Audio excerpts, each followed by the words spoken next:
So my name is Danielle Vogel, and I own a grocery store, which is a weird thing to do in Washington, D.C., because the only business is politics in that town. But my dad was a grocer, and his dad was a grocer, and my mom's dad was a grocer, so it's not like that counterintuitive, but the way I got there was a little different. So that's what I wanted to talk to you guys about today. When I was in 6th grade at Country Day, I decided I was going to be a congressman. So I sat in Mr. Kelly's class with my classmate Luke Bronin, and we would debate which of us was going to get to run for Chris Shays' seat in Congress. Chris Shays was the guy that represented Greenwich before Jim Hines, who's the congressman there now. And lo and behold, Luke will probably end up doing it. But I was so dedicated to this career path that I went to college, and I spent every summer interning for my congressman in Washington. I actually studied abroad in Africa and spent some time there and started to learn about issues related to the environment. I really saw sort of the unfettered environment for the first time when I was in South Africa. But I was dead set on being a congressman.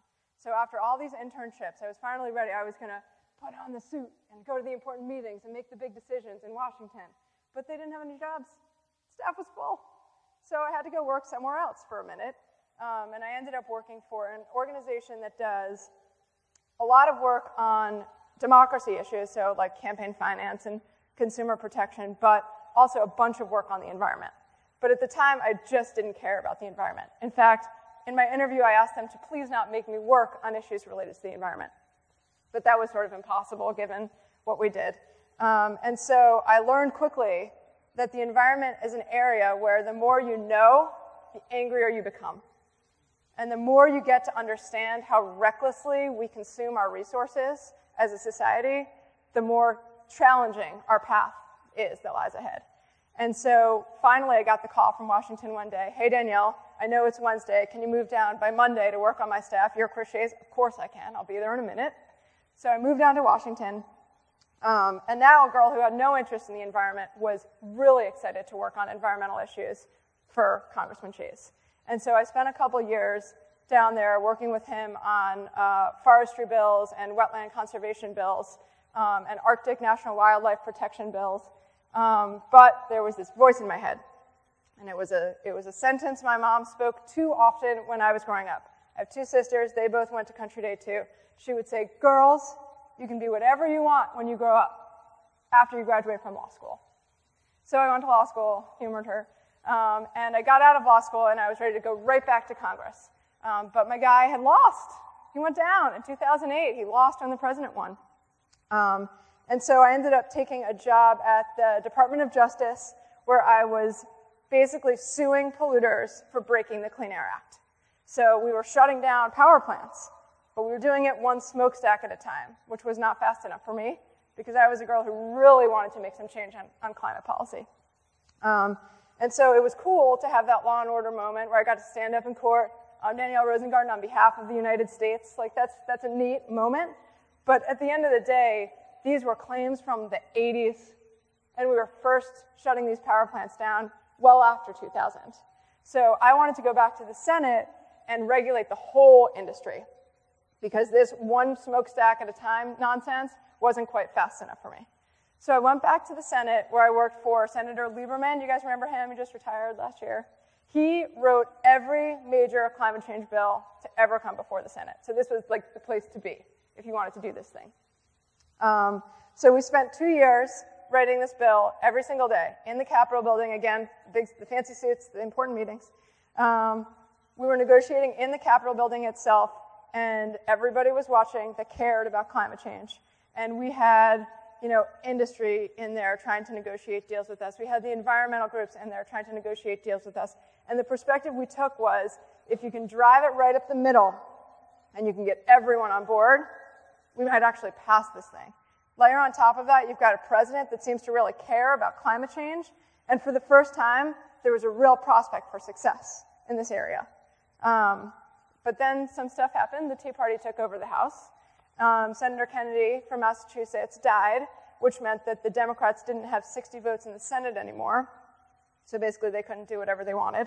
And the health care bill passed, but it passed in a way that really burned a lot of political capital.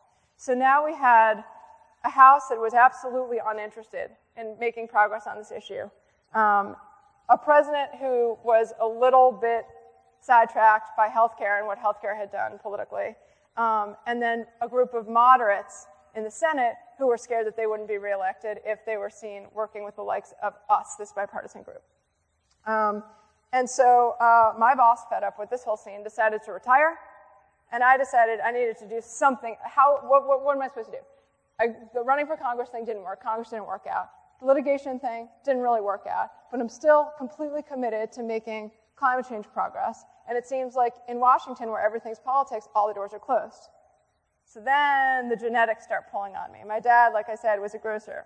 My grandfather was a grocer. My other grandfather was a grocer. So I said to my family, what I'm going to do is I'm going to open a supermarket that makes environmental progress. Don't do it, they said. The days are too long. The work is too hard. You're not cut out for this. You want to be in the policy world. I said, look, the policy world the doors are all closed in the policy world, but we still have to keep making progress, right? So I left the Senate, and I got a job bagging groceries at Whole Foods, because they do it better than everybody else, and I wanted to figure out how the big boys were getting it right. So I worked at Whole Foods for a little while until they sort of wised up to what was going on. And then I spent about a year building this place, building the lists of the vendors that we were going to work with. And on Earth Day weekend of last year, we opened, as far as I can tell, the first ever all-local grocery store. So everything we sell in the store, and it's a full-size grocery store, comes from the states of the Chesapeake Bay watershed. So that's Virginia, West Virginia, Delaware, Maryland, Pennsylvania, and New York. And the reason why I picked that delineation was because I figured if I kind of put a finger on the map and drew a circle around it, that would be so implicitly arbitrary. But as humans, we derive vitality from water, obviously. So why don't I try to derive the vitality for this market space from the watershed that nourishes us? And so we're pulling produce from Pennsylvania and from New York, and we have specialty foods that are coming in from Delaware and Maryland and lots from DC. And I wanted to create a business that was implicitly motivated by environmental progress. So if you're a neighbor of our store and you walk in, what it looks like is a really beautiful supermarket. I'm a moderate. I'm not going to throw my politics up on the wall. Like, I don't care if you're with me or against me on climate change. What I care about is if you eat that apple I'm selling you, that apple that was picked from the farm down the road that tastes really great, and I know the name of the farmer that grew it, you're making progress one bite at a time. If you buy the pasture-raised beef that we sell in the store, and you think it tastes better because it's, grass-fed and it's not, unbelievably marbled with fat that's going to distort all that delicious taste, you come to the store because you think that that's a better product, it's healthier, you like growing a local small business, but I know you've drawn demand away from massive industrial agriculture, which is terrible for the environment. So the way I think about it is, all I care about is providing the neighborhood with really delicious food that they wouldn't necessarily have come upon elsewhere. But what I care about is that every time they buy something, they buy this good food from close by, they're making progress one bite at a time. So that's a pretty neat way to think about business. When I was your age, I thought I'd never work in the private sector. I don't want to make rich people richer. That's not what I'm about. I'm a policy-driven person. But when you start a business and every decision you make is made with the environment in mind, it's a different concept. It's a different atmosphere.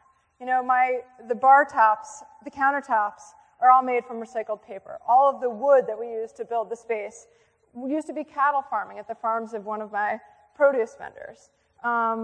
We have bathrooms in the showers in the employee bathrooms that they can all bike to work. It's the little things. It's those tiny little things, no paper or plastic bags, that the people that are shopping don't necessarily notice.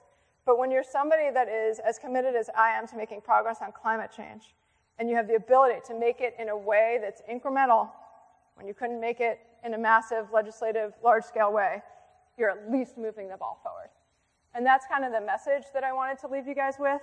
It's that, I guess there are a few messages. Number one, if you go to Greenwich Country Day, you can end up doing really awesome things. Check out the speakers from today.